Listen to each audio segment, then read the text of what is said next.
अस्सलाम वालेकुम, मैं हूं अलीना फ़ारूक शेख और शुरू करते हैं एक बड़ी इंटरेस्टिंग खबर से। पाकिस्तान तहरीक इंसाफ ने साबिक सदर आरिफ अलवी को एक अहम जिम्मेदारी सौंप दी है। कहा जा रहा है कि आरिफ अलवी साहब अब पाकिस्तान तहरीक इंसाफ की तरफ से मुफाहमत की कोशिशें करेंगे ताकतवर हलकों के साथ। लेकिन ये इंटरेस्टिंग इसलिए है क्योंकि एक तरफ तो ये मुफाहमत की कोशिशों, मुज़ाकरात, बातचीत, इस तरह की बातें भी होती हैं, लेकिन दूसरी तरफ से अगर देखा जाए तो ख़ासकर ये जो अभी DGISPR की प्रेस कॉन्फ्रेंस हुई उसके बाद से बाकायदा तौर पर जो रहनुमा है पाकिस्तान तहरीक इंसाफ के, और फिर ख़ास तौर पर जो एक्स है वहाँ पर जो PTI के ऑफिशियल अकाउंट्स हैं, फ़ौज के ख़िलाफ़, इदारे के ख़िलाफ़ एक बाकायदा सिलसिला चल रहा है जिसमें नाम ले ले के ट्वीट्स हो रही हैं, जिसमें नाम ले ले के इल्ज़ाम तराशी हो रही है, बड़े सख्त अल्फाज का इस्तेमाल, जुमलों का इस्तेमाल किया जा रहा है। तो इस तरह के माहौल, बयानात और जो ज़बान इस्तेमाल की जा रही है, इसके चलते हुए मुफाहमत की क्या गुंजाइश रहती है या कोशिशें कहाँ तक कामयाब हो सकती हैं? ज़रा इस तमाम तर मामले के ऊपर बात करते हैं। और ऑफ कोर्स ये खबर भी बड़ी इंटरेस्टिंग कि शेर अफजल मरवत जो कि कोर कमेटी का हिस्सा थे, उनको खान साहब ने हटा दिया है। इसको भी आगे जाके ज़रा हम डिस्कस करते हैं। बट लेट्स स्टार्ट विद ये जो इल्ज़ामात लगाए जा रहे हैं पाकिस्तान तहरीक इंसाफ की तरफ से, इनके साथ साथ मुफाहमत की पॉलिसी से कुछ हासिल होगा? हमें ज्वाइन करें इस डिस्कशन के लिए महमूद सरफराज साहिबा, इरशाद भट्टी साहब और फ़खर दरानी साहब भी हमारे साथ मौजूद है। भट्टी साहब, आपसे सबसे पहले जानना चाहूँगी, ये पॉलिसी सब चल क्या रही है? एक तरफ मुफाहमत की बात, आरिफ अलवी साहब को जिम्मेदारी सौंप दी गई ख़ास तौर पर, फिर दूसरी तरफ ये हम देख रहे हैं ख़ास तौर पे DGISPR की प्रेस कॉन्फ्रेंस के बाद बड़े इल्ज़ामात का एक सिलसिला है, बड़ी सख्त ज़बान इस्तेमाल की जा रही है फ़ौज से मुतल्लिक। मैडम शेख, पहली बात तो ये है कि बदकिस्मती से मुझे तो बहुत दुख है कि ये फ़ौज हम सब की है, शहीदों की फ़ौज है, गाजियों की फ़ौज है, और 9 मई एक स्याह दिन है, शर्मनाक दिन है। लेकिन बदकिस्मती से मैडम शेख अब इल्ज़ामात सिर्फ एक तरफ से नहीं है, ज़ुबान का मसला सिर्फ एक तरफ से नहीं है।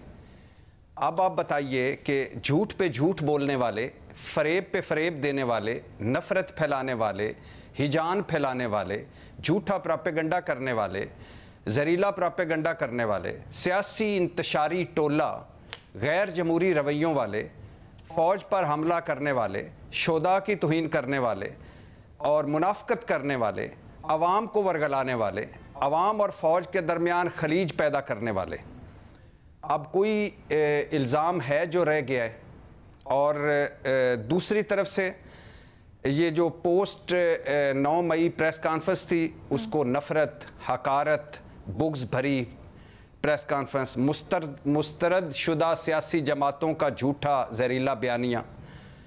अब इल्ज़ामात इतने लगाए जा चुके हैं मैडम शेख, कहना ये चाहता हूँ कि कोई इल्ज़ाम बाकी नहीं रह गया और जो ना लगाया जा चुका हो, पहली बात। दूसरी बात, बिलाशुबा मैडम शेख, ट्रूथ रिकन्सिलिएशन या ग्रैंड डायलॉग ही मसले का हल है, आखिरकार इस नफ़रत और तकसीम का हल है। तीसरी बात मैडम शेख के अब लेकिन मुझे लग रहा है कि इस वक्त मौजूदा सूरत हाल में ऐसा मुमकिन नहीं है। और ये भी सुनते जाइए कि आप हम सब ठीक ही समझे हैं कि आरिफ अलवी साहब ने जो 1 घंटा 15 मिनट इमरान खान साहब को ब्रीफ किया और जो कुछ बताया कि मैं अपने तौर पर आपसे मिलने से पहले कोशिशें कर रहा हूँ या क्या कोशिश कर चुका हूँ, और फिर उन्होंने कहा कि मुझे मौका दें कि मैं इस जो जलती आग है इस पर कोई पानी डालूं या कोई रास्ता निकालूं, तो इमरान खान ने कहा ठीक है। लेकिन इमरान खान, सुना जा रहा है कि इमरान खान ने कहा कि 2 चीज़ों पे कभी भी नहीं, मैं बातचीत करना चाहता हूँ, मुफाहमत करना चाहता हूँ, मगर डील नहीं करना चाहता, ना अपने केसों पर ना जेल से बाहर निकलने पर। बाकी सारा कुछ मैं हाज़िर हूँ, यानी मैं किसी से भी बात करने को तैयार हूँ, सिवाय 3 सियासी जमातों के। हाँ, इस्टेब्लिशमेंट अगर बात करना चाहती है तो आप एक कोशिश करके देख लीजिए। और मैडम शेख, कल आर्मी चीफ के बयान के बाद और जो वफाकी काबीना का इजलास में जो तहकीकाती रिपोर्ट है हमारे दोस्त अंसार अब्बासी साहब की, जो उन्होंने उसको आगे पहुंचाया है, शाया कर किया है उस तहकीकाती रिपोर्ट को, आर्मी चीफ साहब ने कल लाहौर गैरिजन का दौरा था और उन्होंने क्या फरमाया, उन्होंने कहा कि तारीख का स्याबाब रकम करने वालों के साथ कोई समझौता होगा ना डील। 9 मई के किरदारों मनसूबा साजों को सज़ा मिलेगी। आपकी इश्ताल अंगेजियों का जवाब नहीं देते, इसे हमारी कमज़ोरी ना समझें और हमारे इस सब्र को लामहदूद सब्र ना समझिएगा। 9 मई के घनौने मनसूबे के असल रहनुमा जो खुद को मासूम ज़ाहिर करते, इन्हें हिसाब देना पड़ेगा। और फिर अंसार अब्बासी साहब के मुताबिक जो निगरान काबीना कमेटी की तहकीकात है कि इमरान खान का किरदार है 9 मई में, ये बताया गया है, और 34 मास्टरमाइंड हैं, 52 मनसूबा साज हैं, 185 अमल करने वाले हैं। अब मुझे इसमें ये नहीं पता चला कि जो प्रेस कॉन्फ्रेंसें करके छोड़ चुके हैं और जिनका कोई अब जिनसे कोई हिसाब किताब नहीं लिया जा रहा या कोई यानी उनका वो धुल गए, वो इसमें हैं कि नहीं है। और इसमें यह भी है कि जो कुछ हुआ मनसूबा बंदी से हुआ। तो अब मैडम शेख मेरी भी ख्वाहिश है, और जब इतना मामला आगे आ गया है और अगर अब दोनों मुज़ाकरात नहीं हैं, बातचीत नहीं है, डील नहीं है, समझौता नहीं है, तो अब इसे अदालत में लाया जाए। अदालत में अब अगर कानून साजी होती है इधर जो एक सुना जा रहा है कि शायद कानून साजी हो। हाँ, आप बिल्कुल सही कह रहे हैं, उसके ऊपर मैं जरा आगे जाके बात करती हूँ, बट ये क्या मतलब अदालत में लाया जाए? मतलब ये है कि जो अब ये तहकीकाती रिपोर्ट आई है कि ये और 9 मई के हवाले से जो कुछ सुना जा रहा है उस सारों को अब सबूत अदालतों में। भट्टी साहब मुझे एक बात बताएं, आपने शुरू करते साथ ही ये कहा एक फिक्रा, सिर्फ एक फिक्रा मैं आपके सवाल, audios, videos, mobile data, geo fencing, ये कहा गया हमारे पास है। तो अब वो सारे सबूत अदालतों में लाएं ताकि 9 मई का जो भी मुल्ज़म है उसको सजा मिले। अब आप पूछिए। ठीक है सर, आपने शुरू यहाँ से किया कि बयानबाजी तो देखें ना दोनों तरफ से हो रही है, उधर से भी यानी जो ISPR ने बयान दिया या फौज की तरफ से PTI की तरफ सख्त बयान आ रहे हैं और PTI भी, लेकिन फैक्ट ये है सर कि PTI के पास इस वक्त खोने को भी ज़्यादा है, PTI के पास इस वक्त अगर हालात बेहतर हो जाते हैं तो गेन करने को भी ज़्यादा है। तो इस वक्त ज़्यादा जिम्मेदारी PTI की नहीं बनती कि वो अपने आप को ज़रा इन चेक रखें या एक मुस्बत रास्ता निकालने की तरफ चलें और इस तरह की इग्नाइटिंग बयान ज़रा ना दें, तो उनके लिए बेहतर होगा? नहीं मैडम शेख, PTI वालों कहते हैं कि अब हमारे पास खोने के लिए कुछ भी नहीं है, कि हमारा पार्टी हम बहैसियत पार्टी अभी तक हम वापस नहीं आ पा रहे, मैंडेट चोरी हो चुका है, इमरान खान और बाकी सारे जेलों में हैं, सियासी स्पेस हमें मिल नहीं रही, तो और हमारे पास क्या कुछ है खोने के लिए। अभी तो आपने उसकी तरफ इशारा किया जो आप कह रहे थे पाबंदी वाली बात, आपने कल खबर भी जराए से जो दी अपने के तहरीक इंसाफ पर एज अ पार्टी पाबंदी लगाने की बात या कयास आराइयाँ हो रही हैं, उसके ऊपर मैं आती हूँ। बट महमल, क्या आपको भी यही लगता है कि तहरीक इंसाफ के पास खोने को कुछ नहीं है, तो इस वक्त यही रास्ता है उनके पास कि वो एक मुज़ाहमती बयानियाँ रखें? लेकिन अगर ऐसा है तो फिर आरिफ अलवी साहब को मौका देने का क्या जवाज़, और फिर इस तरह की मुज़ाकरात की कोशिशों का क्या जवाज़? देखिए रीना, पहली चीज़ तो ये है कि आरिफ अलवी साहब जब सदर थे, यानी कि एक बड़े ओहदे के ऊपर फायज थे, तो तब भी उन्होंने कोशिश की मुफाहमत की। हमारे सामने है मुलाकातों की बातें, फिर सामने भी आ गई है किस तरीके से उस वक्त के आर्मी चीफ से मुलाकात की गई बाजा साहब से, और उसके अलावा भी हमने देखा कि वो बैकडोर कहीं ना कहीं मुफाहमत की कोशिशें कर रहे थे, लेकिन तब भी कुछ हुआ नहीं। और उस वक्त वो फिर भी वो एक हमने भी इसके ऊपर तनकीद की कि वो ऐसे लगता था कि जैसे वो एक फेडरेशन के सदर नहीं है बल्कि वो एक पॉलिटिकल पार्टी के सदर है। जिस तरह की वो बातें PTI के दौर में करते थे और फिर PDM के दौर में जिस तरह की उन्होंने बातें की, तो एक कॉन्ट्रडिक्शन नज़र आती थी। लेकिन उसके बावजूद उन्होंने एग्रेसिव स्टांस नहीं किसी चीज़ के ऊपर लिया, क्योंकि उनका उहदा शायद ऐसा था कि जिसके लिए उन्हें बैलेंस करना पड़ा।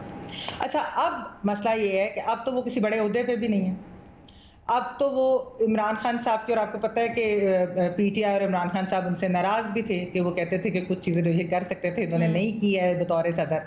तो अब वो गुड बुक्स में वापस आने के लिए इमरान खान साहब की, आपको पता है कि उन्हें एक एग्रेसिव लाइन लेनी पड़ेगी। खान साहब को तो ऐसी पॉलिटिक्स ही पसंद आती है, उनको तो एक्सट्रीम पोजिशन जिस तरह वो खुद भी लेते हैं, तो वो चाहते हैं कि उनके जो साथी हैं वो भी इस तरह की पोजिशन ले। तो जब वो एक उस वक्त के ज़माने में वो कुछ ना कर सके, बड़े ओहदे के ऊपर, तो अब वो क्या कर सकेंगे? वैसे भी वो आरिफ अलवी साहब हों या वो कोई और हो, वो कैसे कुछ कर सकता है जब अलीना हम ये देख रहे हैं कि पीटीआई जो है, ये जो बात आपने मुझसे पहले सवाल किया कि क्या वो उनके पास कुछ खोने को नहीं, ये मेरे ख्याल में उनके पास बहुत कुछ है खोने को, क्योंकि पीटीआई जो है वो एक्चुअली आइसोलेटेड होती जा रही है। हमने देखा है कि ना वो पॉलिटिकल पार्टी से बात करना चाहते हैं, ना वो कहते हैं हमने एस्टैब्लिशमेंट से बात करती है, उसको उन्होंने कई फॉर्मूले भी आप देखें, वो जनरल लोधी हो गए, इनके अपनी पार्टी की लीडरशिप होगी, फिर खान साहब भी जिस तरह उन्होंने बात की, तो एस्टैब्लिशमेंट तो हमने देख लिया पिछले 2-3 दिन के अंदर कि उन्होंने दो टोक जवाब भी दिए ऑफिशियली।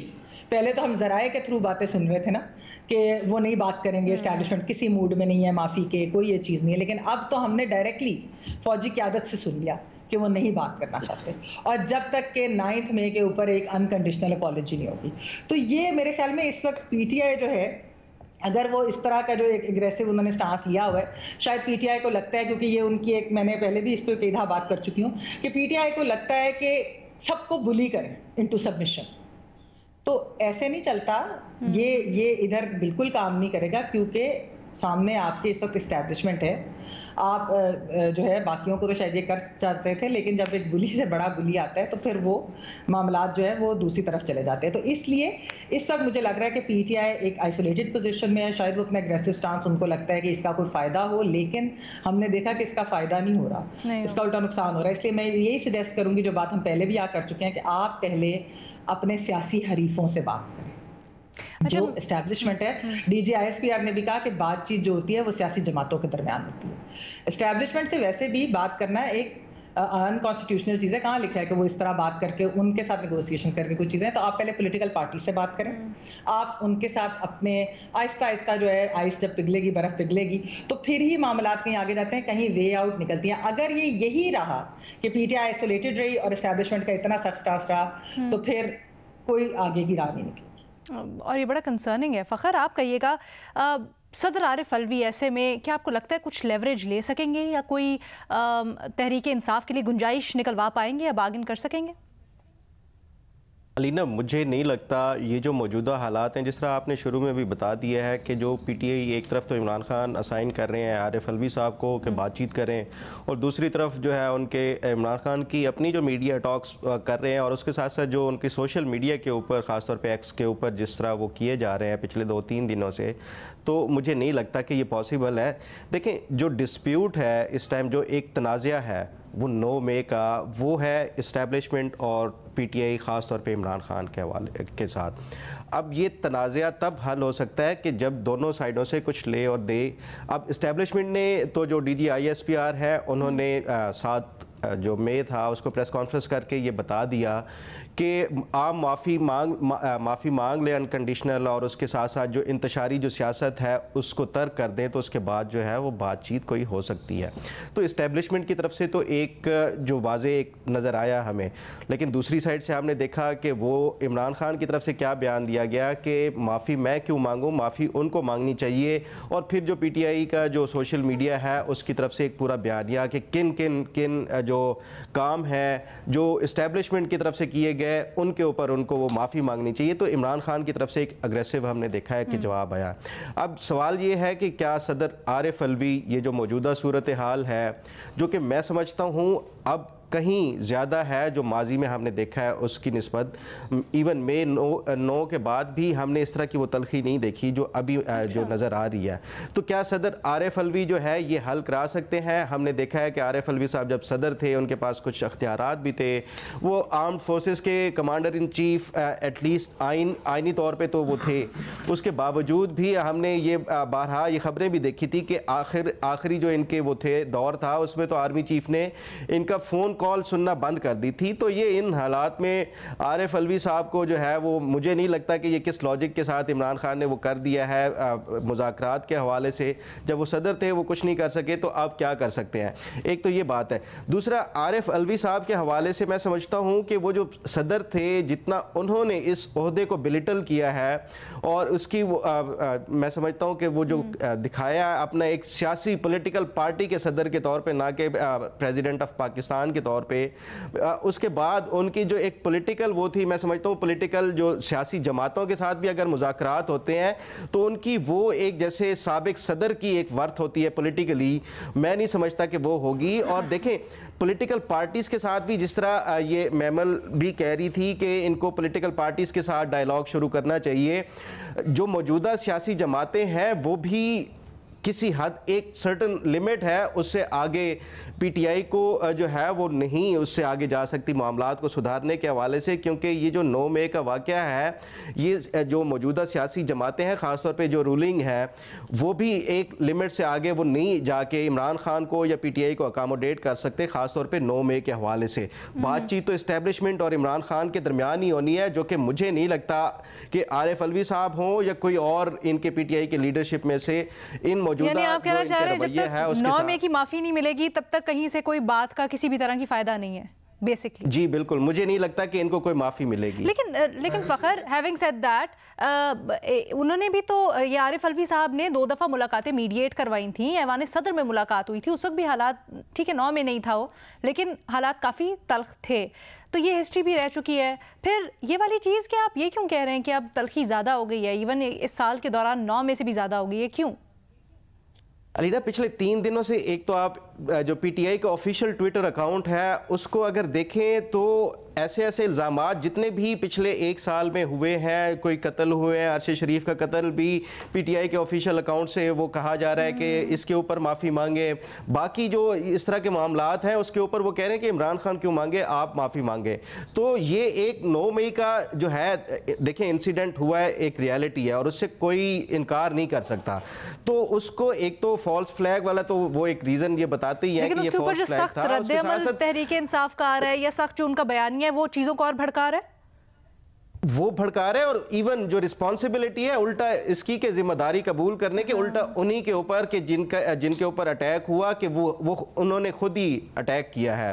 तो एक तो ये भी रीज़न मैं समझता हूँ। और दूसरा, आरिफ अलवी साहब की आप बात कर रही थी, देखें 2-3 दिन पहले जो उन्होंने एक स्टेटमेंट दी थी कि उन्होंने तो इमरान खान और पीटीआई को मजलूम करार दे दिया है। अब मुझे ये बताएं कि ये इस बयानिए के साथ अगर आरिफ अलवी साहब जो है वो किसी इस्टेब्लिशमेंट के साथ रब्ता करते हैं तो वो इमरान खान को वो तो कसूरवार ही नहीं समझ रहे, तो वो कैसे इस्टेब्लिशमेंट इनके साथ बातचीत करेगी? तो मुझे नहीं लगता कितनी कैपेसिटी है आरिफ अलवी साहब में इस वक्त ये जो मीडिएशन करवाने की, या वो कह रहे हैं जैसे कि जलती पर पानी जरा फेंकने की? देखिए सियासी तौर पे तो हमेशा हमने देखा है, माजी में अगर देखा जाए तो हमेशा एक पॉसिबिलिटी होती है सियासी जमातों के दरमियान बातचीत के हवाले से, चाहे बज़ाहिर आपको दरवाजे बंद नजर आते हो लेकिन बैक डोर से फिर भी चल रहे होते हैं। लेकिन ये जो पीटीआई का मुझे ऐसा लग रहा है भट्टी साहब इसके ऊपर कुछ जरा समझते हैं मुख्तलिफ मामला। भट्टी साहब, यही सवाल आपसे कि आरिफ अलवी साहब की आपके रियलिस्टिकली मुताबिक कितनी कैपेसिटी है इस वक्त सूरत हाल को जरा बेहतर करवाने की? मैडम शेख, 2-3 बातें आपको अब क्लियर हो जानी चाहिए। नंबर 1 कि अब मुज़ाकरात, बातचीत, माफ़ी ये इशू नहीं रहा, ठीक है, दोनों तरफ से, ठीक है, तहरीक इंसाफ की तरफ से भी और उधर भी। अब इशू ये है, सिर्फ ये है कि एक तरफ ये सुना जा रहा है क्या, यानी ये कोई अभी कंफर्म रिसोर्सेज से राना सना साहब का एक अलबत्ता बयान आया है कि हम सुप्रीम कोर्ट में कोई रेफरेंस भेजेंगे और पीटीआई पर पाबंदी भी लग सकती है। और ये भी यानी सुना जा रहा है कि कोई पीटीआई के कुछ सियासतदानों पर पाबंदी लग जाए या बैसियत पार्टी में, तो फिर भी मामला अदालत में है। अब ये बातचीत, मुज़ाकरात, माफ़ी ये पीछे रह गए हैं।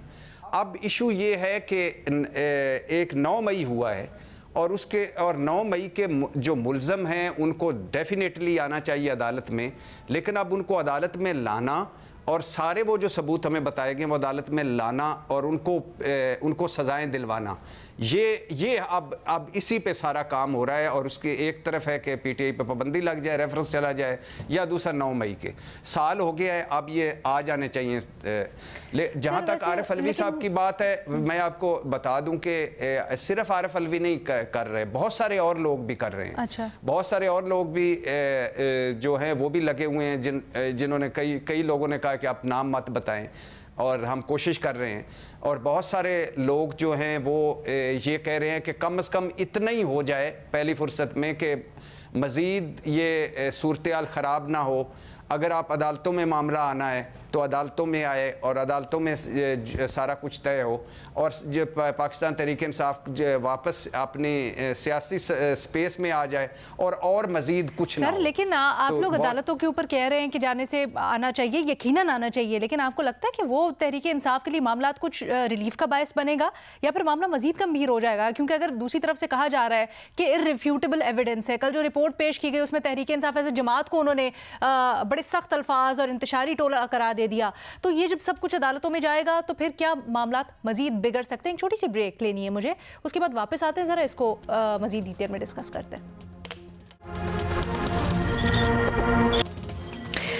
शेर अफजल मरवत साहब आउट, आरिफ अलवी साहब इन, और बहुत भारी जिम्मेदारी दी गई है उनको, मुफाहमत करनी है उन्होंने जी ताकतवर हलकों से पाकिस्तान तहरीक इंसाफ के लिए बानी चेयरमैन के बिहाफ पे। हमारे तज्जियाकारों से ज़रा जान रहे हैं इसके ऊपर उनका रद्द अमल और उनका तज्जिया तबसरा। मेहमान आप कहिएगा, ये जो अभी हम पहले बात भी कर रहे थे, एंड ऑफ कोर्स ये कि अदालती साइड पे अब जाएगा है सारा का सारा मामला, पाकिस्तान तहरीक इंसाफ का जो 9 मई से मुतल्लिक सारी की सारी चीज़ें हैं, बट ये जो राना साहब से मंसूब हो रही है, कल बात साले जाफे साहब की आज खबर है कि तहरीक इंसाफ के ऊपर एज अ पार्टी पाबंदी लगने की बात हो रही है और भी बड़े कॉन्सिक्वेंसेस हो सकते हैं। क्या ख्याल है आपका, अगर तहरीक इंसाफ बैंक कर रही है कि शायद उनको अदालत से रिलीफ मिलेगा, अदालत में जाके मामला थोड़े बेहतर होंगे, तो उनका ये बैंक करना दुरुस्त होगा या मामला मजीद बिगड़ सकते हैं उनके लिए?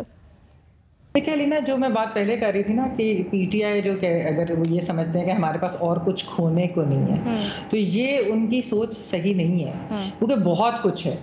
ये जो आप जिस मामले की बात कर रही हैं, वैसे तो खैर ये नहीं होना चाहिए किसी भी सियासी जमात को इस तरीके से, अगर ये जो क्यासराइयाँ हो रही हैं ये बिल्कुल गलत चीज़ है, ऐसी चीज़ नहीं होनी चाहिए। लेकिन मैं जो आपको बात कर रही हूँ ना कि पीटीआई आइसोलेटेड होती जा रही है और ये स्टैंड स्टिल 9 मई की वजह से है रीना।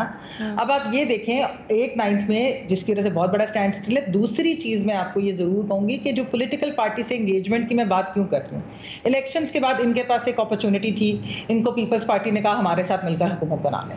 अगर ये उस वक्त एक कोलिशन हुकूमत बनाते तो उस वक्त आप अगर ऑपोजिशन में नून लीग होती, पीटीआई और पीपल्स पार्टी की एक हुकूमत होती, तो पॉलिटिकल पार्टीज का आपस में किसी ना किसी तरह डायलॉग भी हो जाता है, मामलात जो हैं वो थोड़े से बेहतर होते हैं। जब एक सियासी टेम्परेचर थोड़ा सा नीचे आता है, फिर जो है वो बाकी इंस्टीट्यूशन इदारे उधर भी उससे मामला थोड़े से तरीके से किसी तरीके से हल किए जा सकते थे। अच्छा, अब मसला क्या है लीना, जिस तरह इवन आप जब पीटीआई गवर्नमेंट में थी, नून लीग पीडीएम की पार्टीज वो बात करती थी, वो कहती थी हमसे बात करें, पीटीआई नहीं करती थी। वो सारी रिस्पेक्ट, आपने भी अभी ये बात की, हम लोग बड़ी अरसे से ये बात डिस्कस करते चले आ रहे हैं, फखर ने भी ये बात की, भट्टी साहब ने अपने तरीके से, व्हाटएवर।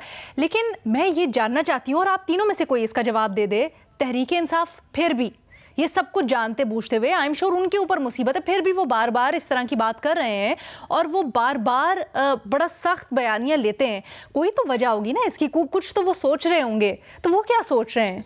मैडम शेख, आप मुझे बताइए कि कोई 7 या 8 मरतबा मेरे ख्याल से सिवाय माफ़ी मांगने के, बाकी मुझे जहाँ तक मेरी इंफॉर्मेशन है हर कोशिश हो चुकी है। और मैं एक दिन गिन रहा था इमरान खान साहब के बयानात, कोई 77 बयान, 77 बयान है, मैं फौज से बातचीत करने के लिए तैयार हूं। भट्टी साहब, माजरत के साथ थप्पड़ मार के तो माफी नहीं मांगी जाती ना। मुझे जुमला दूसरा मुकम्मल, एक तरफ कहते हैं, एक तरफ मैं माजरत सख्त ज़बान के लिए, लेकिन एक तरफ से कहते हैं तुम जहर दे रहे हो मेरी बीवी को, तुम मुझे मार रहे हो, तुम ये कर रहे हो, ये देखो इन्होंने क्या किया। दूसरी तरफ से कहते हैं माफ कर दो सर, बात कर लो सर। ऐसे तो नहीं होता ना। नहीं, माफ कोई नहीं कर दो, नहीं माफ कोई नहीं कर दो। माफ किसने कहा? माफ नहीं कर दो, बात कर लो, बात कर लो सर, बातचीत कर लो, बातचीत कर। नहीं, मैं सिर्फ एक अर्ज कर रहा हूं कि दो तरीके हैं ना।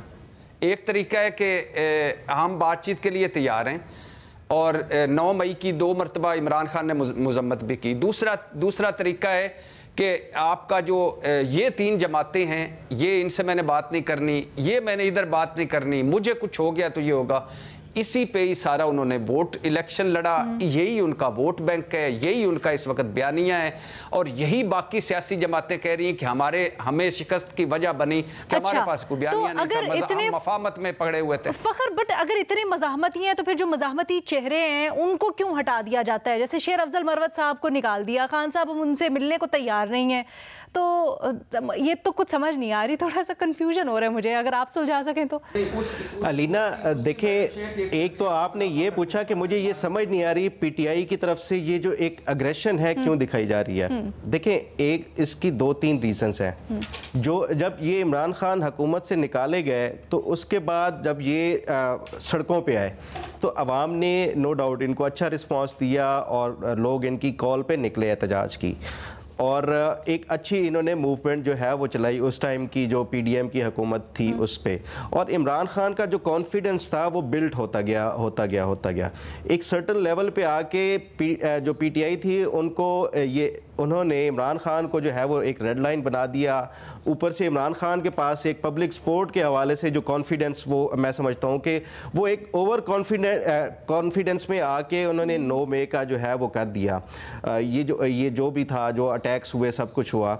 उसके बाद फिर आप देखें जो ये 8 फरवरी का इलेक्शंस हैं, इमरान खान और पीटीआई ये समझती है कि ओवरवेलमिंग जो मेजॉरिटी थी उससे ये जीते हैं। अवाम ने जो है वो नो मे के उसके बयानिए के जो अगेंस्ट में जो है उन्होंने ये रिस्पांस दिया है, और पब्लिक पूरा पाकिस्तान इनके साथ है। मैं ये समझता हूँ कि जो मौजूदा इमरान खान की जो अग्रेसिव पॉलिसी है वो उस 8 फरवरी का, और वो अभी तक ये समझते हैं कि जो पूरा पाकिस्तान है वो उनके साथ है, और उसी की वजह से ये जो है ये अग्रेशन उनकी दिखाई जाती है। लेकिन जो ग्राउंड रियलिटी है वो मैं समझता हूँ कि टोटली डिफरेंट है। जो इमरान खान एक जेल के सेल में बैठ के सोच रहे हैं, सही बताया नहीं जा रहा। उनके जो बाहर से उनको मिलने आते हैं मुशीर उनके या फिर उनके जो साथी हैं, वो उनको गलत इन्फॉर्मेशन दे रहे हैं। जैसे शेर अफजल साहब का भी जिक्र हुआ, उन्होंने भी बात बताना चाह रहा हूँ कि ये जो ग्राउंड रियलिटी है वो टोटली डिफरेंट है जो इमरान खान सोच रहे थे। खासतौर पे देखिए, इन्होंने हमने देखा है पिछले 2-3 हफ्तों में मुख्तलिफ कॉल्स दी है सड़कों पे आने की। हमने कहीं भी नहीं देखा कि लोग निकले हों, इनकी कॉल्स के ऊपर एहतजाज किया हो या जो भी किया हो। इमरान खान को ठीक है वोट पड़े होंगे, लेकिन इससे ज्यादा आवाम भट्टी साहब जल्दी से बताएं मुझे, भट्टी साहब ये क्या वजह है? कोई इतलात नहीं सही पहुंचाई जा रही खान साहब के पास? क्या हो रहा है? क्यों खान साहब इतने डिस्कनेक्टेड है रियलिटी से? हैरत है, बड़ी हैरत है कि इमरान खान डिस्कनेक्टेड है और वोट पड़े होंगे। वो भाई वोट 8 फरवरी को उनके खंबे जीते हैं, और मैं कई बार कह चुका हूं कि मैं 8 फरवरी से पहले मिला था। मैंने कहा पार्टी 4 हिस्सों में बट गई है, बल्ला छिन चुका है, आप पे इतने मुकदमे हैं कि पता नहीं कब तक अंदर रहना है, कोई आपका नाम लेवा बाहर नहीं नजर आता, तितर बितर हो चुके हैं। उन्होंने कहा कि 8 फरवरी सरप्राइज डे है, फतह का दिन है, और आप देखिएगा कि 8 फरवरी को क्या होता है। यानी इधर बैठ के फखर भाई, मेरे प्यारे भाई, कह रहे हैं कि पड़े होंगे, काल पे नहीं निकले। ओ भाई, अब ये जो बैठे हुए हुकूमत में, इनका तो कोई नामो निशान भी नहीं था। फखर भाई आप क्यों कह रहे हैं ऐसा? उनको पड़े थे। अब जो इलेक्शंस होने हैं ना वो 5 साल बाद होने हैं, तो इमरान खान को ये रियलिटी भी समझनी चाहिए कि लोग नहीं निकले, और मतलब नहीं निकले तो अब 5 साल अगर ये देखें, एक सियासतदान के तौर पे ये तमाम जो फैक्टर्स होते हैं उसके साथ आपको तमाम डिसीजन मेकिंग करनी होती है। इमरान खान जो है अपनी माजी की पॉपुलैरिटी को लेके आगे जो है वो पॉपुलैरिटी उनकी होगी, लेकिन वो लोगों को जो सड़कों के ऊपर लाने में नाकाम हो चुके हैं। लाना भी नहीं चाहिए सड़कों पे, लेकिन माजी की पॉपुलैरिटी यानी कौन सी माजी की? ये तो अभी तो फरवरी के बाद 1-2 महीने हुकूमत यानी चल रही है। और दूसरी बात ये है कि ये अल्लाह करे 5 साल हुकूमत कर निकाले, लेकिन हुकूमत वाले जिससे भी पूछा है वो कहता है भाई जितना 2-4 महीने, 6 महीने, साल, 2 साल जो गुजर गए। अच्छा चले, वो के साथ भी इमरान खान अगर 3 साल निकाल जाते हैं तो मेरा ख्याल है कि ये ऐसा वो नहीं होता कि आप हर 1-2 साल बाद इलेक्शंस करते रहें या हुकूमतें गिराते रहें। मेरा नहीं ख्याल कि ये इस तरह जिस तरह भट्टी साहब कह रहे हैं कि नहीं, ये तो सही बात है, स्टेबिलिटी आनी चाहिए, कुछ ऐसा तो हमें सोचना भी नहीं चाहिए, अल्लाह रहम करे सर। नहीं, लेकिन मैं ये जानना चाह रही हूँ ना, ये जब आप लोग कहते हैं कि शेर अफजल मरवत खास तौर पर, शेर अफजल मरवत मैडम शेख रह गया था, वो मैं 2 जुमले जल्दी से, बस 2 जुमलों तक ही रखिएगा जी। मैं सिर्फ 2 जुमले कि शेर अफजल मरवत साहब को कोई 6-7 मरतबा इमरान खान ने कहा कि हम मिसाल के तौर पे अली अमीन गंडापुर के खिलाफ उन्होंने कहा कि आपका भाई जो ये कर रहा है तो वो हटाएंगे, तो आपने उनके खिलाफ कुछ नहीं कहना। हामिद खान के खिलाफ आपने कोई बात नहीं करनी।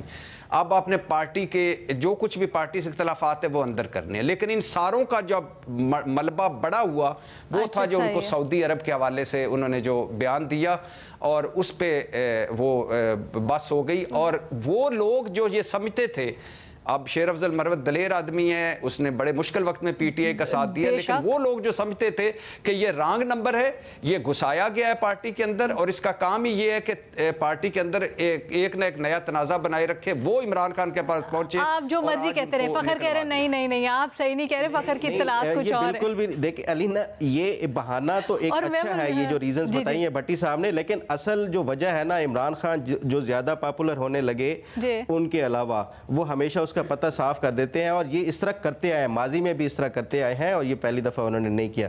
शेर अफजल मरवत हो, कल को कोई ये उमर अयूब थोड़ा सा पॉपुलर होना शुरू होगा, वो उनको भी साइड लाइन कर देंगे। नहीं अभी इतना हुआ तो ये नहीं है कि ये रीजंस जो भट्टी साहब ने बताई है उसकी वजह से हटाया। भट्टी साहब बच के रहे आप। मेरे ख्याल में एक और भी डिफरेंस है ना, मेरे ख्याल में वो है जो माजी की एस्टैब्लिशमेंट और अब की एस्टैब्लिशमेंट के जो जिस तरह की उनका एटीट्यूड है। आपने देखा कि मीर जाफर मीर सादिक कहने के बावजूद एक तरफ डबल गेम भी हो रही थी, जो 63A का फैसला जिस तरीके से आया, पंजाब के अंदर क्या हो रहा था, फिर जो मुलाकातें जो प्रेसिडेंट अलवी ने करवाई, तो वो चीजें भी हो रही थी। अच्छा, अब अगर उन्होंने समझा कि वो जब बाहर एग्रेशन करके सारा कुछ करके फिर भी बातचीत के लिए वो तैयार हो जाएगी एस्टैब्लिशमेंट, और हुआ पिछली एस्टैब्लिशमेंट ने किया, मुलाकातें भी की वहाँ पर जो भी था, शायद यही उन्होंने सोचा कि ये वाला फॉर्मूला इस एस्टैब्लिशमेंट के ऊपर भी अप्लाई, लेकिन ये एटीट्यूड का थोड़ा सा डिफरेंस है। और फिर जैसे मैंने कहा 9th में जो है वो स्टैंड स्टिल। एक और चीज यहाँ पर बात हो रही है, यहाँ पर बात हो रही है कि जी जो मैंडेट चोरी और वो सारी चीज की, जी हमने इन पार्टी से बात नहीं करनी क्योंकि ये बेनिफिशियरी हैं हमारे स्टोलन मैंडेट, ये क्लेम कर रही है ना पीटीआई। तो जिनके ऊपर वो इल्जाम लगाते हैं कि उन्होंने मुबैना तौर पे इनके लिए मैंडेट चोरी किया उनसे बात करने के लिए भाग रहे, ये तो जरा इसका जवाब ये बहुत क्यूटनेस है तहरीक इंसाफ की। अच्छा, मुझे आपने ये पॉइंट नहीं एड्रेस किया। भट्टी साहब ने कहा, आपने कहा खोने को बहुत कुछ है उनके पास, भट्टी साहब कहते क्या हो जाएगा, पाबंदी लगा देंगे पार्टी पे, पार्टी को कलअदम कर देंगे, वो दूसरी जमात बना लेंगे, नए नाम से आ जाएंगे। ना एक मैं आपको चीज़ कहूँ कि देखें ये हम यहाँ पर बहुत सारी बातें और हम राइट एंड रॉन्ग की बात करते हैं कि ऐसा होना नहीं चाहिए, ये चीज़ होनी चाहिए, वो नहीं। असल मसला यहाँ पर ये है लीना, अगर इस तरह की कोई मेयर लिया गया और ये कामयाब हो गया तो एक सियासी जमात के लिए इस तरीके से उनके ऊपर कोई पाबंदी लगे, ये बहुत बड़ी चीज़ होती है और ये बहुत पीछे ले जाती है उसकी सियासत को, और ये मेरे ख्याल में बहुत बड़ा सियासत को भी नुकसान होगा और ओवरऑल हमारे जो डेमोक्रेटिक प्रोसेस है उसको, सिस्टम को नुकसान होगा। तो ये नहीं होना चाहिए, इसलिए मैं कहती हूँ कि थोड़ी सी बर्फ पिघलनी चाहिए, कोई थोड़ा सा वे आउट आप एंगेज करें पॉलिटिकल पार्टीज, आप पार्लियामेंट में एंगेज करें, आप पार्लियामेंट में बात करें, आप ये जो चीजें इस तरह लेके जाए, ये क्या कि एस्टैब्लिशमेंट से तरफ बात करनी और उन्होंने अपना जवाब दे दिया, तो इसलिए एक स्टैंड स्टिल है, कोई ब्रेक थ्रू नहीं हो रही है लीना इस वक्त। अच्छा, ऐसे ही कयास आराई हो रही है, ये मैंने सोशल मीडिया के ऊपर उड़ते हुए देखा, मैंने कहा भट्टी साहब से जरा सवाल पूछो। भट्टी साहब, आरिफ अलवी साहब को चेयरमैनशिप मिल रही है पीटीआई की? मैडम शेख यस, लेकिन अभी तक फैसला नहीं हुआ। और मज़े की बात यह है कि बुशरा बीबी, अलीमा खान, आरिफ अलवी साहब और बहुत सारे एक दो और नाम हैं, लेकिन इमरान खान साहब ने अभी फैसला नहीं किया। अच्छा, तो फिर आपने यस क्यों कहा अगर फैसला नहीं हुआ तो? जी क्या कह रही? आपने यस क्यों कह दिया अगर फैसला नहीं हुआ तो? नहीं, आपने कहा मिलने वाली है तो वाली है तो उस वाली है तो मुझे यस करने देना। बड़ा आदमी है ना, चेयरमैनशिप कैसे मिल गई? ये गौहर साहब की जगह उनको चेयरमैनशिप कैसे मिलने लगी? क्या जी, गौहर साहब पे एक मैडम शेख एक एतराज पार्टी लगा रही है और इमरान खान साहब से उन्होंने कहा कि वो शरीफ आदमी है, बेहतर आदमी है, नफीस आदमी है, लेकिन कम जड़ा है शराफत तो अगे निकल गया थे और वो पार्टी शरीफ आदमी ने उन पार्टी का चेयरमैन ना लाओ। अच्छा, आरिफ अलवी साहब शरीफ आदमी नहीं और कम दे दो तो कोई शरीफ आदमी ने और कर। अरे आरिफ अलवी साहब ने तो कल पढ़ा एक जुमला बोला है आपको नहीं? अरे भाई हम मजलूम हैं और मजलूमों से क्या तवक्को रखते हो? अच्छा अच्छा, तो वही मजलूमियत से सफर शुरू हुआ है। मैं जल्दी से पीटीआई के जराये के मुताबिक अभी तक की जो खबर है, जाहिर बात है बदल जाते हैं, यहाँ पर नाम सामने अनाउंस होकर उसके बाद बदल जाते हैं कि अभी तक उनको कोई ओहदा नहीं मिल रहा, ये पीटीआई के जराये कह रहे हैं। हाँ जी, लेकिन ये है कि आपको मालूम है कि डिसीजन यहाँ पर पीएससी का चेयरमैन का नाम फाइनल भी आ जाता है, उसके बाद भी चीजें चेंज हो जाती है। मसला यही है भाई, कंफ्यूजन इतना ज्यादा है, कुछ पता नहीं चलता वो क्या रहा है। पीटीआई के जराए पे आप इस जराए पे आप कभी भी ना करें कोई भरोसा, ये जराए 5-5 मिनट बाद लेफ्ट राइट हो जाते हैं। सर यकीन जाने मैंने यही बात की, मैंने वो यही कह रही है, लेकिन एक चीज है पॉलिसी में भी इतना कंफ्यूजन है कि इसकी वजह से समझ नहीं आता कि हो क्या रहा है क्या नहीं हो रहा है। बहरहाल इसके ऊपर भी हम कई दफ़ा बात कर चुके हैं कि ये नेगेटिवली इम्पैक्ट कर रहा है तहरीक इंसाफ को या पॉजिटिवली इम्पैक्ट कर रहा है, यही रही है अक्सरियत की कि बड़ा बुरा तासुर जा रहा है तहरीक इंसाफ से मुताल्लिक। बट बहरहाल जी हम नज़र रखे हुए हैं चीज़ों के ऊपर, देखते हैं आने वाले दिनों में क्या होता है। एक छोटी सी ब्रेक के बाद वापस आते हैं। लाहौर हाई कोर्ट में स्मॉग के केस की समाअत हो रही थी, जिस दौरान जो मामला है वो सामने आया इलेक्ट्रॉनिक बाइक्स की तकसीम का। ये आपको याद होगा मोहसिन नकवी साहब जब निगरान वज़ीर आला पंजाब थे तो उन्होंने ऐलान किया था कि पंजाब के स्टूडेंट्स को मिलेगी। अब इसके ऊपर इंटरिम ऑर्डर तो दे दिया गया है रोकने का पीर तक, लेकिन जो रिमार्क्स हैं वो ज़रा सुने, बड़े इंटरेस्टिंग है। जैसे शाहिद करीम ने कहा कि तालिब इल्मों को इलेक्ट्रॉनिक बाइक्स देंगे तो वो वन व्हीलिंग करेंगे, तालिब इल्म लड़कियों के तालीमी इदारों के बाहर जाएंगे, तालिब इल्मों को पब्लिक ट्रांसपोर्ट की तरफ राग़िब करें और हुकूमत इलेक्ट्रॉनिक बाइक्स की बजाय कॉलेजेस को इलेक्ट्रॉनिक बसेस फराहम करे तो ज़्यादा बेहतर होगा। अच्छा जी, ये जो रिमार्क्स हैं इसके ऊपर हमारे तज्ज़ियाकारों की क्या राय है? बड़े गैर मामूली और एट टाइम्स राय भी ये पाई गई है मुख्तलिफ हलकों में जहाँ पर ये डिस्कस हो रहे हैं कि थोड़े मायूब भी हैं रिमार्क्स। तो महमल आपके पास थोड़ी इंसाइट भी है एग्जैक्टली क्या हुआ समाअत के दौरान, किस कॉन्टेक्स्ट में ये रिमार्क्स दिए गए और फिर इनके ऊपर क्या कहेंगी?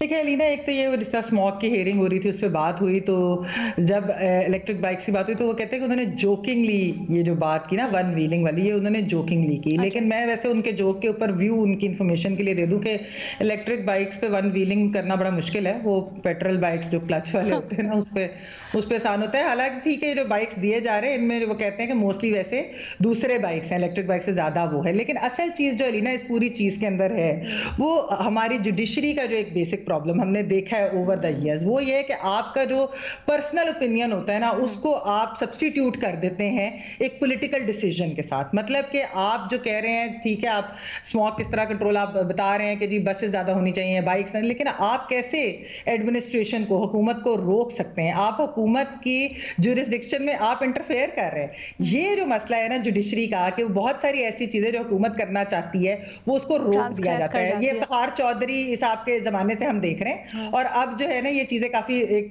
नॉर्मल सी होगी। तो मेरे ख्याल में ये नहीं करना चाहिए, हुकूमत को डिसाइड करने दे उनकी चीजें, स्मॉग कैसे कंट्रोल करनी है वो हुकूमत को मेजर्स बिल्कुल लेने चाहिए, क्योंकि हम सांस नहीं ले सकते लाहौर में। नहीं वैसे electronic cars, electronic vehicles in general वो तो कम पोल्यूशन प्रोड्यूस करती हैं, उनका तो पर्पस ही यही है। शायद बाइक्स ज्यादा दूसरे थे, खाली इलेक्ट्रिक बाइक्स नहीं है, ये भी खबर आ रही थी। लेकिन है मैं बात ये कर रही हूँ कि जुडिशरी का काम नहीं है कि वो गवर्नमेंट को रोके कि आप ये नहीं कर सकते, ये वाली चीज जो है इसके ऊपर उनको जरा सोचना चाहिए, जरा एहतियात से काम लेना चाहिए। फखर अलीना, जब मैंने ये सोशल मीडिया पे पहले देखा तो मुझे वैसे यकीन नहीं आया कि वाकई जज साहब ने ये इस तरह की बात की होगी या नहीं की होगी, मुझे यकीन नहीं आया। फिर मैंने मुख्तलिफ जो टीवी चैनल्स के जो एक्स अकाउंट्स हैं उनसे देखा कि वाकई ये इस तरह की बात है। देखिए मैंने खुद बाइक्स चलाई हुई है, खैर व्हीलिंग तो नहीं की हुई, लेकिन ये जिस तरह जज साहब कह रहे हैं ना तो ये लड़कियों के कॉलेज के बाहर और ना लड़कियों के कॉलेजेस के हवाले से मेरा अगला सवाल यही था। जज साहब पता नहीं ये मुझे नहीं मालूम जज साहब किस कॉन्टेक्स्ट में कह रहे थे। ये जिस तरह मेमल ने कहा इलेक्ट्रिक जो हो सकता है, आपको क्या मालूम? हाँ बिल्कुल, मेरा अपना तो नहीं है। और ये जो बाइक्स के हवाले से वो कह रहे हैं, तो देखिए ये इलेक्ट्रिक बाइक्स में जिस तरह मेमल ने कहा कि वो उस पर तो वन व्हीलिंग होती ही नहीं है। और दूसरा जो एक लड़कियों के हवाले से उन्होंने जो बात किया, मैं समझता हूँ कि ये एक जिस तरह आपने भी कहा कि ये बड़ी मायूब सी एक वो की है, इस तरह का ये नहीं होता कि आप जो है किसी को वो करके आप ये मैं समझता हूँ कि ये डेरोगेटरी रिमार्क्स हैं, चाहे वो जज साहब ही क्यों ना हो। तो देखिए, एक जो अहम सबसे बात है वो ये है कि आप इंतज़ामिया के कामों में मुदाखलत कर रहे हैं। हुकूमत अगर कोई इस तरह की वेलफेयर के हवाले से काम कर रही है तो अदालतों का क्या काम है कि वो जो एग्जेक्टिव्स के काम है उनके अंदर वो दखल अंदाजी करें। ये सिर्फ ये नहीं, एक दो दिन पहले आपने देखा है यहाँ पे इस्लामाबाद में सस्ती रोटी के हवाले से इस तरह के कोई वो थे, तो उस पर भी अदालत ने कोई उस पर स्टे ऑर्डर या रोकने का वो कह दिया। तो ये अदलिया को अपने काम है जो वो उनको अपने फैसलों से वो रहना चाहिए, जो इंतज़ामिया के काम है उनको करने देना चाहिए। ये सियासत, ये प्योर एक सियासी मुझे लगता है कि जो उन्होंने बयान दिया या जो माजरत के साथ आप लोग कह रहे हैं कि ये रिमार्क्स मायूब हैं कि लड़कियों के कॉलेजेस के बाहर नहीं, लेकिन ऑनेस्टली ये हरकत मायूब है। बिकॉज मैं लाहौर के कॉलेज में पढ़ी हूँ और हमारे कॉलेज के बाहर कनेड कॉलेज, लाहौर कॉलेज सबको पता है, कनेड कॉलेज के बाहर लिटरली हरकतें होती हैं। तो ये हरकतें मायूब है, ये नहीं होनी चाहिए, ये फैक्ट है। तो इरशाद भट्टी साहब सर, लेकिन ये वन व्हीलिंग मतलब ये एक अलग कॉन्टेक्स्ट में उन्होंने कहा ना कि अगर आप दे रहे हैं किसी को, स्टूडेंट्स को, तो बेचारों की हेल्प हो जाएगी, आसानी हो जाएगी उनके लिए। बाकी वो करें या ना करें या जो भी करें घर जाके उनका काम है। ये देना चाहिए था जज साहब को रिमार्क्स। मैडम शेख, अब चूंकि हमारे ग्रुप में सारे ही बहुत शरीफ और नफ्स और नज़र नीची करके पूरी उम्र गुजारने वाले लोग बैठे हैं, तो जज साहब मेरे बारे में आपने ठीक कहा। अगर मुझे ये मिल जाती तो मैंने वन व्हीलिंग भी करनी थी और चक्कर भी लगाने हमें आपसे यही तो इसलिए मुझे तो आपने अच्छा किया और आपकी दूरअंदेशी को सलाम और आपकी दूरअंदेशी को सलाम जज साहब। और दूसरी बात, लेकिन मैडम शेख इशू एक और भी है। ये तो खैर रिमार्क्स है, रिमार्क्स एक दिन बात होगी। मुझे पंजाब पर इस वक्त मुझे लग रहा है, मैंने पहले भी बात की है कि साईं उस्मान बुज़दार की हुकूमत है। दो बड़े पंजाब पर आए हैं मौके, एक सानिया बहावल नगर और दूसरा किसान या गंदम। बिलीव मी, कहीं भी वज़ीर आला नज़र नहीं आई, कहीं भी हुकूमती मशीनरी नज़र नहीं आई, कहीं भी ब्यूरोक्रेसी नज़र नहीं आई। और अब तो डान की रिपोर्ट आ गई है कि गंदम की जो तहकीकात हो रही थी, जब से अनवारुल्लाह काकड़ ने कहा है कि मैं फार्म 47 की हकीकत खोल दूंगा, वो रिपोर्ट से भी पीछे हट रहे हैं और नवाज शरीफ साहब को भी सुकून आ गया। ये डान की रिपोर्ट है। तीसरी बात यह कि ये कब तक आप ये सस्ते किस्म के शौक करेंगे, लैपटॉप थमा दो तो दवाइयाँ लेके मैं घर पहुंच गई, तो मैं घर में अंदर दाखिल हो सकती हूँ, तो मैं अब गंदम की कटाई खुद करूँगी। गंदम की कटाई करने के बजाय आपने तो उस दिन किसान के सर की कटाई कर दी थी, और मैं अब ट्रैक्टर भी चलाऊंगी, मैं सारा करूँगा। खुदा के लिए कोई इस मुल्क के लिए बड़ा काम करें, पुलिस इस्लाहत करें, जुडिशल इस्लाहत करें। नहीं, मैं नहीं, कब तक 5 लाइनों में लगाया नहीं, मुझे एक बताएं मैडम शेख, सिर्फ 2-3 जुमले, फिर उसके बाद में कब तक हम सस्ते आटे की लाइनों में, सस्ते बाजारों की लाइनों में, यूटिलिटी स्टोर की लाइनों में, बेनजीर इनकम स्पोर्ट्स प्रोग्राम की लाइनों में, बाइकों की लाइनों में, दवाइयों की लाइनों में, कब तक? ये पिछले इनके राजा रणजीत सिंह के बाद सारी दुनिया में होता है सर, इस तरह के वेलफेयर प्रोग्राम्स होते हैं हुकूमत के। नहीं, दुनिया में मैडम शेख जो आपने देखे ना, आपको नहीं राशन स्टैम्प्स मिलती हैं, उसके ऊपर आप जाके उनसे ले हैं। दुनिया में होता है किसान इस तरह, जिस तरह गंदम पड़ी हुई है और आपने बाहर से मंगवा ली है और किसी को कोई जो तक नहीं देंगे, किसी ने कोई रिजाइन नहीं किया, किसी के खिलाफ। मैं ये नहीं कह रही वो इशू नहीं है, आप एप्पल्स और ऑरेंजेस को कंपेयर कर रहे हैं, लेकिन सर दुनिया में ये नहीं, आप कहें ना कि क्यों करते हैं ये ना करें, खुदा के लिए ये बंद करें। या मोटरसाइकिलें देने में क्या मसला है, मुझे ये बताएं। मैडम शेख मेरी बात सुने, मसला किसान कार्ड नहीं, मेरी बात सुने ना, आप मुझे बताएं दुनिया में कहीं होता है एप्पल और ऑरेंज आप कहती हैं कि आपको 4 तनख्वाहें बोनस दे के चले जाएं, आप पीआई की फ्लाइट की वो बदला लें, आप आज चीमा की फीसें माफ करा लें, आप किसान कार्ड करें मगर किसान रुल जाए, सब गलत। बट मुझे ये बताएं कि लैपटॉप और बाइकें देने में मसला क्या है सर? मसला तो बता दें, खुदा के लिए छोड़ दें। हम ये पीली टैक्सी, सस्ती रोटी, सस्ता तंदूर, और भट्टी साहब मसला क्या है बाइक और लैपटॉप देने में, ये तो बता दें। इसलिए मैं आपको कह रहा हूं कोई काम करे। देखें, आपने गुर्बत मिटाने के लिए अगर आपका कोई मंसूबा है, महंगाई बेरोजगारी खुद खत्म करने के लिए, पुलिस इस्लाहत के लिए, मैं पर्सनली एक ऐसे बंदे को जानती हूँ, एक ऐसे स्टूडेंट को जानती हूँ जिसको इस तरह की स्कीम में बाइक मिली और वो बाइक चलाता है और अपना रोजगार भी साथ कमा रहे हैं और उसके लिए बड़ा अच्छा हुआ ये, तो ये तो फायदा हुआ। तो आपके अगर इसके खिलाफ कोई चीज है तो मुझे बता दें। ये अंडे, कट्टे, मुर्गियाँ ये देनी चाहिए तो वो ज़्यादा बेहतर होगा बाइक्स की बजाय या लैपटॉप्स की बजाय। और अगर जी कट्टे, बच्चे, पनाह गाह, लंगर खाने और आपने भी यही करना है तो फिर खत्म हो गया बस। तो फिर तो आप उसको भी सलूट मारे, इमरान खान साहब को भी, इनको भी। अलीना देखिए, सीधी सी बात है, आपको, मुझे, भट्टी साहब, फखर को, हमें शायद इस चीज़ से फ़र्क नहीं पड़ता कि रोटी सस्ती हो, आटा सस्ता हो, या बाइक मिले या लैपटॉप मिले, क्योंकि हम ये, या हेल्थ, जिस तरह आप देखें कि किस तरीके से अपग्रेड हो रहा है, हेल्थ सिस्टम के अंदर भी काफ़ी काम हो रहा है पंजाब के अंदर। हमें शायद इन चीज़ों का इसलिए फ़र्क नहीं पड़ता कि पब्लिक हेल्थ सेक्टर बेहतर हो, क्योंकि हम प्राइवेट हॉस्पिटल भी अफोर्ड कर सकते हैं, हम अपनी कन्वीनियंस भी खुद अफोर्ड कर सकते हैं, पब्लिक हम ये सारी चीज़ें इससे बेहतर होगी, तो इससे पब्लिक हेल्थ बेहतर होगी। एक दिन एक घर में दवाइयाँ देने से महमल अस्पताल बेहतर हो जाएंगे। एक नहीं, मैं ये आप किस तरह की बात कर रही हैं कि इससे हमें मैं कह रहा हूं कि ऐसा इकदाम करें जिससे वाकई फर्क पड़े। कितने बाइक दे देंगे पैसा? आप कह रहे हैं हमारे पास किसान से गंदम खरीदने का पैसा नहीं है और आप बाइकें बांट रहे हैं। आप कह रहे हैं हमारे कोई अस्पताल में दवाई नहीं मिलती, आप बाइकें बांट रहे हैं। आपने बेनजीर इनकम सपोर्ट प्रोग्राम की भी बात की। आपको पता है कि बेनजीर इनकम सपोर्ट प्रोग्राम से उसको वर्ल्ड वाइड भी रिकॉग्निशन मिली है इसी वजह से, क्योंकि उससे बहुत सारी फैमिलीज का फायदा हुआ है। हमने भिखारी बना दिया इस कौम को, महमल भिखारी बना दिया, लाइनों में लगी रहती हर वक्त। भट्टी साहब, जो बिल्कुल जिनके पास कुछ नहीं होता उनके लिए चीजें मैटर करती है। आप देखिए नहीं, लेकिन ये पिछले नवाज शरीफ साहब वजीर आला रहे 3 दफा, शहबाज शरीफ रहे। इस चीज को बताऊं कैसे करेंगे ड्रामे। मैं ये नहीं कह रही कि ये नहीं, मैं ये नहीं कह रही कि आप जो बात एक है कि जी ओवरऑल भी आप चेंज इतनी लाएं, हमारी इकोनॉमी बेहतर हो, हमारी बाकी चीजें इतनी हो, लेकिन पब्लिक हेल्थ सेक्टर के अंदर इस वक्त काम हो रहा है, नजर भी आ रहा है। अगर इस तरह की भी स्कीम है कि कोई लैपटॉप देने से क्या आपके ख्याल में स्टूडेंट्स को फायदा नहीं हुआ था? उनकी पढ़ाई में उनके लिए आसानी नहीं हुई थी? बाइक से फैसिलिटेट, अभी अलीना ने एग्जांपल दिया है कि वो एक लड़का जो है ताकि वो अपनी रोजगार भी कमा सके, जिनका अगर फायदा होता है आप और आपने एक लड़का महमल वो उसने रोजी कमाई, लेकिन 2.5 करोड़ जो पंजाब में बच्चे बाहर हैं स्कूल से, कोई इस तरह का काम करे कोई? फॉर अ फैक्ट इसमें तो कोई दो राय है ही नहीं कि हुकूमत को लोगों के लिए ऐसे इक़दामात करने चाहिए, चाहे वो प्राइवेट सेक्टर के लिए चीज़ें साजगार बनाना हो, मामला साजगार बनाना हो ताकि वो इन्वेस्टमेंट करें, या फिर गवर्नमेंट स्कीम्स के थ्रू कि लोगों की ज़िंदगी ओवरऑल बेहतर हो, रोज़गार उनको मिले, एक परमानेंट उनका सिलसिला चले। लेकिन उस दौरान अगर इस तरह की कोई स्कीम्स हैं जिससे हुकूमत फैसिलिटेट कर रही है तो आई थिंक इसमें भी कोई कबाहत नहीं है। इसको ज़रा इस लेंस से भी देखना चाहिए। लेकिन हाँ, अगर कहीं खुर्द-बुर्द हो रही है, अगर कहीं पर हुकूमत अपनी जिम्मेदारी नहीं पूरी कर रही तो उसके लिए हम लोग बैठे हैं, हम लोग चेक एंड बैलेंस रख रहे हैं उसके ऊपर as an important of state, तो उसके ऊपर आगे भी हम इसी तरह से अपनी जिम्मेदारी पूरी करते रहेंगे। तो that is all for today. अल्लाह हाफिज़।